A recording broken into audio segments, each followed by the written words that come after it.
mendapatkan hati. Negeri ini memanggilmu kawan, belajar bergerak berbagi untuk negeri. Guru penggerak majukan pendidikan. Assalamualaikum warahmatullahi wabarakatuh. Salam guru penggerak. Perkenalkan, nama saya Nur Aprilia, calon guru penggerak Angkatan 7 Kabupaten Bogor, akan melakukan demonstrasi kontekstual pada modul 3.1 pengambilan keputusan berbasis nilai-nilai kebajikan sebagai pemimpin. Assalamualaikum Bapak. Waalaikumsalam. Waalaikumsalam warahmatullahi wabarakatuh. Waalaikumsalam warahmatullahi wabarakatuh. Bagaimana kabar Bapak hari ini? Alhamdulillah pada kesempatan ini Bapak dalam keadaan sehat. Alhamdulillah sehat. Pada pagi yang baik ini Alhamdulillah sehat. Baik Pak, saya di sini akan mewawancarai Bapak mengenai pengambilan keputusan yang selama ini Bapak jalankan. Untuk pertanyaan yang pertama, selama ini bagaimana Bapak dapat mengidentifikasi kasus-kasus yang merupakan dilema etika atau bujukan moral? Baik, terima kasih atas pertanyaan yang sangat bagus menurut kami di sini, karena memang ini adalah hal yang baru ya. Yang menurut saya sebagai kepala sekolah, jadi kasus itu bisa dikategorikan atau dibedakan antara tadi dilema etika dengan bujukan moral. Itu bisa dilihat dari benar dan benar atau benar dan salah. Nah, di mana benar dan benar itu adalah termasuk ke dalam dilema benar dan benar itu adalah dilema etika. Kemudian bujukan moral itu adalah benar dan salah. Intinya, ketika kasus tersebut adalah melanggar sebuah aturan atau peraturan, maka itu dikategorikan dengan bujukan moral. Tetapi ketika tidak melanggar aturan dan sama-sama diuntungkan, ya, itu kategorinya adalah dilema, ya, etika dilema. Seperti itu yang bisa diberikan untuk identifikasi kasus-kasus dilema etika dan bujukan moral di sekolah kami.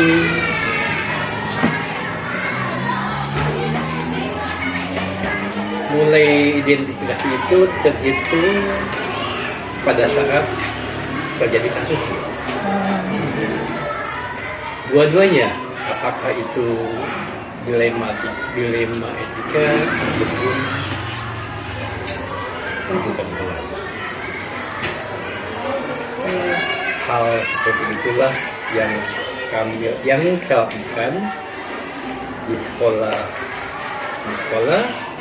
diidentifikasi setelah kasus terjadi. Biasanya saya mendengar atau melihat berdasarkan informasi awal dari kasus tersebut. Dia bisa dari informasi dulu atau fakta di lapangan. Jika kasus tersebut ada kaitannya dengan pelanggaran norma hukum, agama maupun adat istiadat, maka bisa dipastikan hal tersebut adalah bujukan moral. Sebaliknya, jika kasus tersebut tidak melanggar norma-norma tadi, maka masuk kepada dilema etika. Terima kasih Pak. Pertanyaan selanjutnya, selama ini bagaimana Bapak menjalankan pengambilan keputusan di sekolah Bapak, terutama untuk kasus-kasus di mana ada dua kepentingan yang sama-sama benar atau sama-sama mengandung nilai kebajikan? Seperti biasa, memang yang kami lakukan ya di sekolah-sekolah itu, baik di kasus manapun, biasanya itu dilakukan dengan musyawarah. Sebab tidak ada permasalahan yang tidak tuntas ketika diadakan permusyawaratan ya. Tetapi tidak menutup kemungkinan juga ya bisa dilaksanakan atau diselesaikan dengan bantuan orang lain ya. Dalam hal ini misalnya ada rekan sejawat ya, atau misalnya guru yang senior yang bisa dipercaya gitu ya untuk memberikan masukan tentang penyelesaian sebuah kasus. Tapi yang paling dominan ya yang kami lakukan itu adalah dengan musyawarah dan mufakat seperti itu. Untuk kasus seperti ini Bu, seperti yang pernah di awal saya sampaikan, setelah diidentifikasi, maka untuk kasus yang dilema etika yang menunjukkan moral tadi, kami khususnya saya mengambil keputusan, mengambil sikap berdasarkan nilai kasus tersebut. Apakah bisa diselesaikan cepatnya atau butuh waktu? Tergantung permasalahannya. Biasanya saya mengambil keputusan berdasarkan tujuan yang ingin dicapai, atau berdasarkan peraturan, atau bisa saja berdasarkan kemanusiaan atau kepedulian. Terima kasih Pak. Yang ketiga, pertanyaan yang ketiga Pak, langkah-langkah atau prosedur seperti apa nih yang biasa Bapak lakukan selama ini? Mengidentifikasi masalah. Setelah masalah itu diidentifikasi, kemudian dianalisis. Apakah ini masalahnya itu berat, sedang, atau ringan? Nah, setelah itu, ketika memang masalah itu dikategorikan ringan, kita langsung eksekusi. Tetapi ketika masalah itu adalah sedang, apalagi berat, ya kita buat perencanaan dulu, kita buat schedule bagaimana cara menyelesaikan sebuah permasalahan tersebut. Ya. Seperti itu. Langkah-langkah yang saya lakukan apabila terjadi kasus seperti itu, setelah diidentifikasi, kemudian ditelaah, maka diambil langkah-langkah sebagai berikut. Yang pertama, apabila kasus tersebut sangat-sangat urgent, maka kita selesaikan pada saat itu juga. Sedangkan untuk kasus-kasus yang bisa lebih spesifik, maka kita akan mengadakan musyawarah pada kasus tersebut. Itu yang saya lakukan. Biasanya saya melakukan langkah-langkah seperti: 1. Mendengarkan informasi awal dari kasus tersebut. 2. Mencari informasi pembanding dari siswa atau pihak lain. 3. Mengumpulkan fakta. 4. Menentukan tujuan. Dan 5. Mengambil keputusan yang berpihak kepada kebenaran, keadilan, kemaslahatan, dan jangka panjang. Pertanyaan selanjutnya, hal-hal apa saja yang selama ini Bapak anggap efektif dalam pengambilan keputusan pada kasus-kasus dilema etika? Oke, jadi untuk mengefektifkan pengambilan keputusan ya, seperti yang pertanyaan nomor 3, kami lebih condong ke musyawarah ya, musyawarah antara kepala sekolah dengan guru, bahkan dengan komite ya, bahkan bisa saja melibatkan rekan sejawat antar kepala sekolah, ya. Atau lebih ke tingkat yang lebih tingginya lagi bisa pengawas pembina, ya, atau maspir seperti itu. Ya.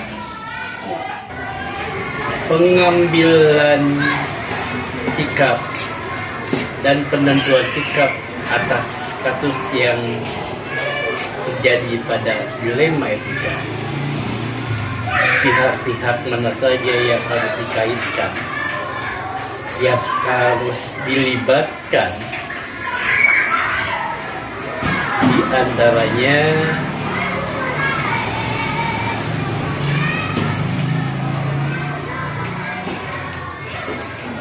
komite sekolah kalau kasusnya terjadi di sekolah. Kalau individual, maka pasangan dari kedua belah pihak lah yang kita ajak bicara. Kalau untuk kasusnya terjadi pada anak-anak murid, maka bapak dan ibu guru lah yang kita ajak bicara. Hal seperti itulah yang selama ini saya lakukan. Demikian. Ya, dilihat dulu permasalahannya. Jika masalahnya ada pelanggaran disiplin, maka pengambilan keputusan didasarkan pada peraturan yang berlaku. Untuk berikutnya, jika masalahnya hanya melibatkan internal sekolah, misalnya guru dengan guru, murid dengan murid, atau guru dengan murid, maka perlu adanya musyawarah kepala sekolah dan guru. Untuk berikutnya, jika masalahnya melibatkan pihak luar, maka perlu diadakan musyawarah guru bersama komite dan pihak yang terkait. Pertanyaan selanjutnya, hal-hal apa saja yang selama ini merupakan tantangan dalam pengambilan keputusan pada kasus-kasus dilema etika? Tantangan yang terjadi dalam mengambil keputusan atau sudah diputuskan tentang dilema etika. Untuk kasus di sekolah kami,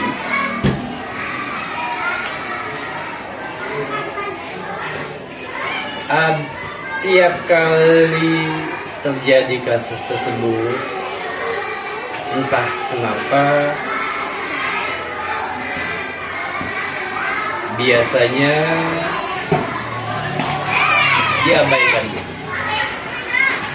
diabaikan atau tidak terlampau disikapi dengan positif. Jelas butuh waktu dalam penyesuaiannya. Jadi kembali kepada pribadinya masing-masing. Demikian untuk kasus-kasus yang terjadi di sekolah. Biasanya kalau melibatkan individu melawan kelompok, keadilan melawan rasa kasihan, kebenaran lawan kesetiaan, jangka pendek lawan jangka panjang. Selanjutnya Pak, pertanyaannya yaitu, apakah Bapak memiliki sebuah tatkala atau jadwal tertentu nih Pak dalam sebuah penyelesaian kasus dilema etika? Apakah Bapak langsung menyelesaikan di tempat atau memiliki sebuah jadwal untuk menyelesaikannya? Bentuk atau prosedurnya seperti apa yang Bapak jalankan? Terkait dengan penyelesaian sebuah kasus, ya. Jadi saya lihat dulu ringan, sedang dan beratnya kasus. Ketika memang ringan, ya, ketika ada sebuah kasus yang terjadi di sekolah, entah itu berkaitan dengan siswa atau guru yang sifatnya ringan, ya sudah kita eksekusi di situ, kita bereskan pada hari itu juga, detik itu juga. Tetapi ketika kasusnya adalah kategori sedang dan apalagi kategori yang berat, ya kami buat schedule dulu, kita buat perencanaan dulu kapan ini kasus ini diselesaikan, apakah minggu depan atau besoknya lagi, ya. Sehingga ketika kasus yang besar itu tidak terburu-buru menyelesaikannya, sehingga hasilnya akan maksimal. Tetapi kalau kasus besar diselesaikan dalam sekejap, itu menurut saya tidak akan selesai, tidak akan maksimal hasilnya.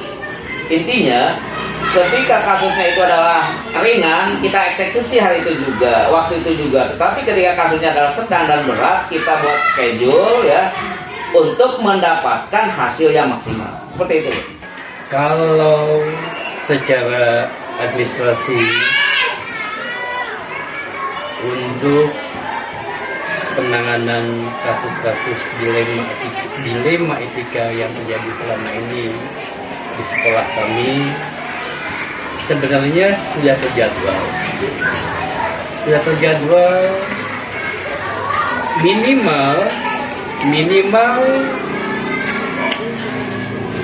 1 semester 1 kali itu untuk mengevaluasi kasus dilema etika dan rujukan moral yang terjadi di sekolah kami. Itu minimal, Bu. Di setiap bulan pun akan kita evaluasi, akan kita tindak lanjuti apabila terjadi permasalahan. Apalagi yang sifatnya urgen, tentu pada hari itu pun sudah selesai. Jadi kesimpulannya di sekolah kami berjadwal, ada jadwalnya, seperti itu.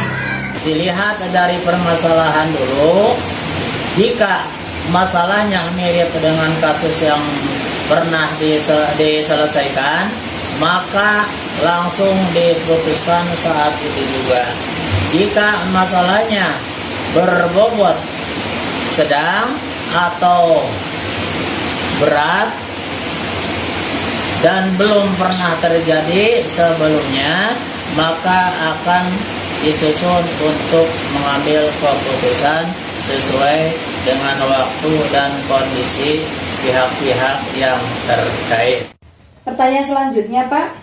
Adakah seseorang atau faktor-faktor yang selama ini mempermudah atau membantu Bapak dalam pengambilan keputusan dalam kasus-kasus dilema etika?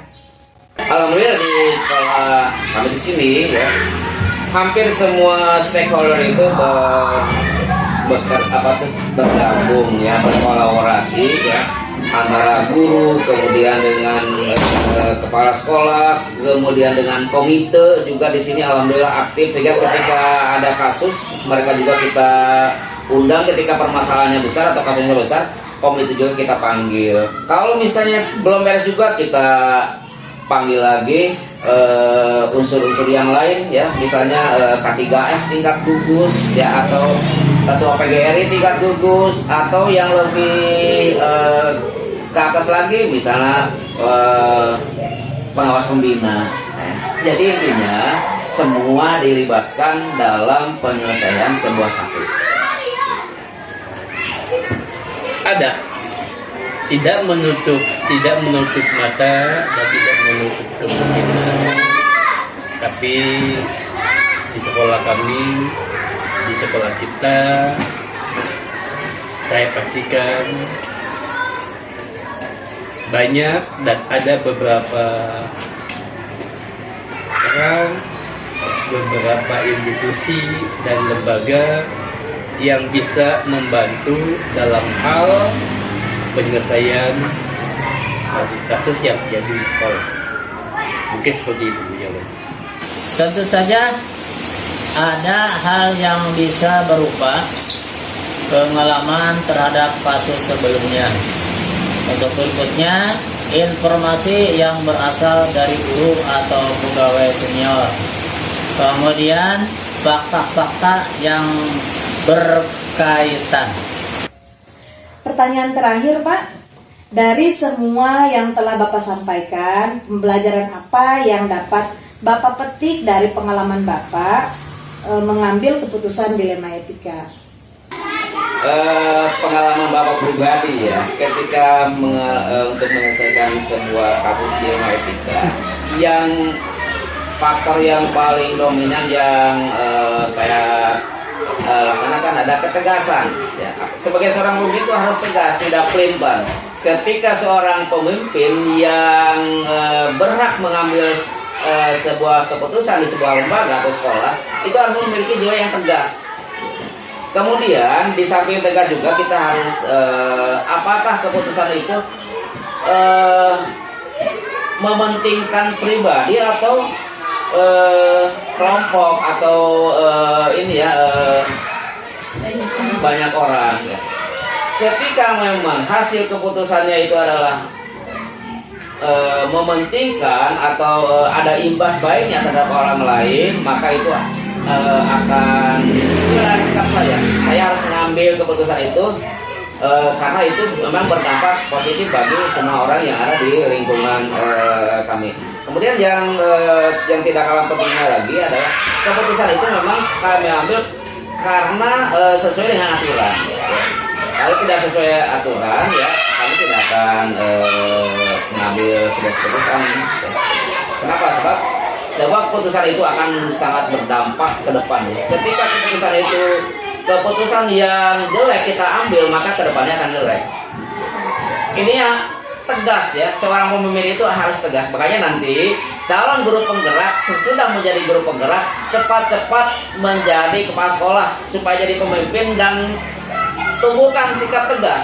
Sebab ternyata hari ini zaman sekarang ya, rekan-rekan guru itu adalah memerlukan sosok pemimpin yang tegas.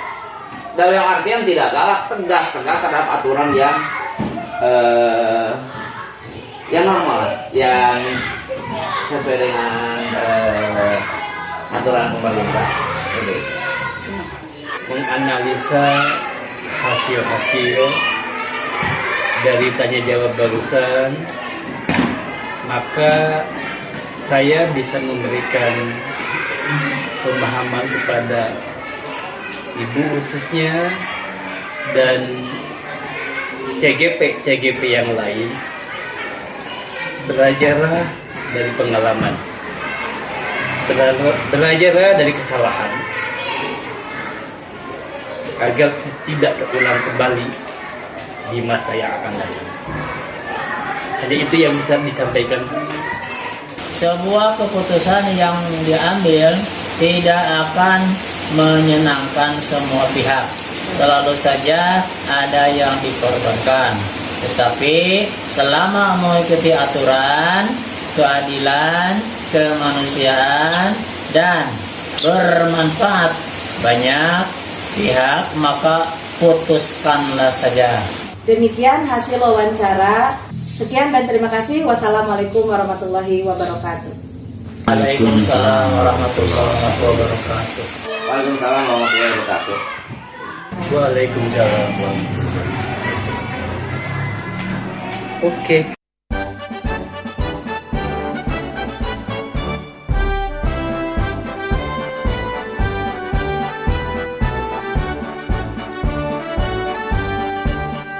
Bulatkan tekad, kuatkan hati. Negeri ini memanggilmu kawan. Belajar bergerak berbagi untuk negeri. Guru penggerak majukan pendidikan. Guru penggerak menghamba pada murid. Kreatif rancang pembelajaran. Hargai potensi, tingkatkan prestasi. Lahirkan profil pelajar Pancasila. Belajar bergerak berbagi untuk negeri. Kita menjalin kolaborasi. Belajar bergerak berbagi untuk negeri. Demi bakti pada Ibu Pertiwi.